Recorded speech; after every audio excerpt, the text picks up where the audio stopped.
اس پہ نا تھوڑا مذاق بھی بنتا ہے، لیکن خیر ہم اس سے تھوڑا سا بات کو آگے بڑھائیں گے کیونکہ بات تھوڑی آگے بڑھنی ہے. نکاح کی انہوں نے ابھی بات کی. اوبیسلی جب اہل تشیع کی بات کی جاتی ہے آپ کے یہاں نکاح کا سسٹم ذرا الگ ہے اور ڈیورس کا سسٹم بھی ذرا مشکل ہے.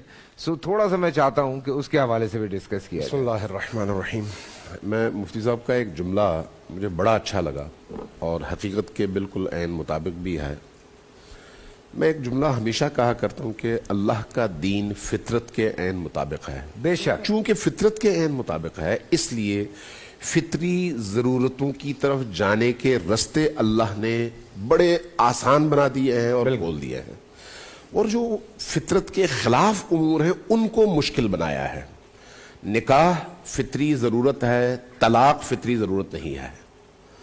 جب نکاح فطری ضرورت ہے تو اس نکاح کا طریقہ بھی آسان ہونا چاہیے. طلاق فطری ضرورت نہیں ہے بلکہ وہ بعض اوقات صرف غصے کی وجہ سے، بعض اوقات کسی اختلاف کی وجہ سے، بعض اوقات جذباتی ماحول کی وجہ سے انسان ایسے اعمال کر لیتا ہے اور بعد میں پشیمان ہو جاتا ہے.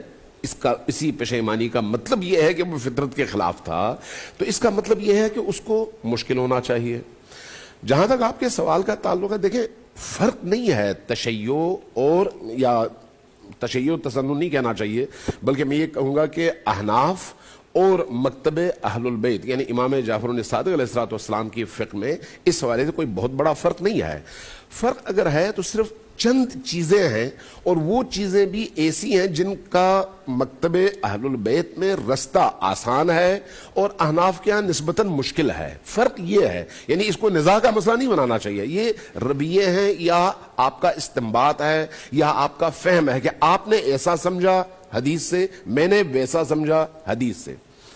جہاں تک نکاح کا تعلق ہے، مکتب اہل البیت میں نکاح چونکہ جیسے انہوں نے بھی ایک جملہ کہا کہ اگر کوئی شخص حرام میں مبتلا ہو رہا ہو تو پھر اس پر فرض ہے کہ وہ جا کے نکاح کرے.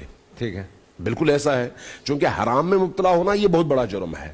اس کے مقابلے میں نکاح چاہے کچھ بھی ہو جائے، اللہ کا حکم ہے، وہ جائز رستہ ہے. وہ جائز رستہ جو کبھی سنت تھا اب یہاں پر آپ پر فرض اور واجب ہو جاتا ہے. واہ واہ. ٹھیک ہے.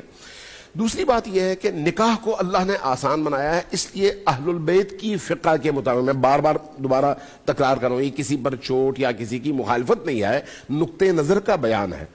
اہل البیت کے ہاں نکاح کے لیے لڑکا اور لڑکی ایک دوسرے کو پسند کر لیں، حجاب میں رہتے ہوئے ایک دوسرے سے گفتگو کے بعد، شناخت کے بعد، بغیر شناخت کے نہیں. تو اس کے بعد اگر لڑکی کا باپ زندہ ہے تو لڑکی کی اجازت شرط ہے، باپ کی اجازت شرط ہے.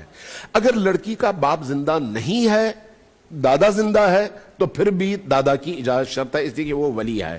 اوپر جتنے بھی رشتے ہیں، باپ ہے، دادا ہے، پردادا، اگر ان میں سے کوئی ایک زندہ ہے تو اس سے اجازت لے کر ہی لڑکی نکاح کر سکتی ہے، ورنہ نہیں کر سکتی. لیکن اگر کوئی نہیں ہے، اس کا مطلب ہے کورٹ میرج جائز نہیں ہے. بالکل جائز نہیں ہے. والدین کی اجازت کے بغیر بالکل جائز نہیں ہے. والد پہلی بات یہ ہے کہ اگر ولی زندہ ہے تو اس سے اجازت لے کر لڑکی نکاح کرے گی. لڑکے کو ولی کی اجازت نہیں چاہیے، وہ خود اپنا ولی ہے، لیکن لڑکی کو اجازت چاہیے. پہلی بات. اگر ولی نہیں ہے تو وہ خود مختار ہے، اب وہ خود نکاح کر سکتی ہے. دوسری بات، وہ اگر نکاح کرنا چاہے تو اس کو کسی مولوی کے پاس جانے کی ضرورت نہیں ہے، لڑکے کو بھی کسی مولانا سے پوچھنے کی ضرورت نہیں ہے. احکام نکاح کا اگر ان کو علم ہے تو پھر لڑکی اور لڑکا آمنے سامنے بیٹھ کر ایک دوسرے سے نکاح کے صیغے پڑھنے کے بعد، یعنی ایجاب اور قبول کرنے کے بعد ایک دوسرے کے محرم بن سکتے ہیں. تیسری بات یہ ہے کہ یہاں نکاح میں حتیٰ گواہوں کی بھی شرط نہیں ہے. گواہوں کی شرط فقہاء نے رکھی ہے، یہ ذہن میں رکھیں. گواہوں کی شرط انتظامی مسئلہ ہے، یہ ذہن میں رکھیں.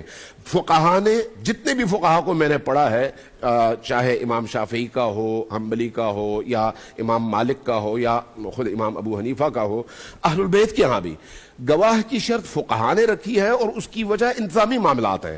جبکہ حدیث میں یا قرآن میں گواہوں کی شرط کہیں پر مجھے نظر نہیں آئی. میں نے بڑے بڑے مفتیوں سے بات کی، میں اپنی بات کر رہا ہوں، مجھے بات کرنے دیں، مجھے بات کرنے دیں. یہ تین باتیں ہوئی ہیں. تیسری چیز، اب جب رشتہ ہو گیا تو اب اس کے بعد مسئلہ ہے طلاق کا، چونکہ دونوں موضوعات کو آپ ساتھ لے کر چل رہے ہیں. طلاق کو مکتب اہل البیت نے بڑا مشکل بنا دیا ہے جی بہت ہی مشکل بنا طرح دیا سے ہے طلاق کی طرف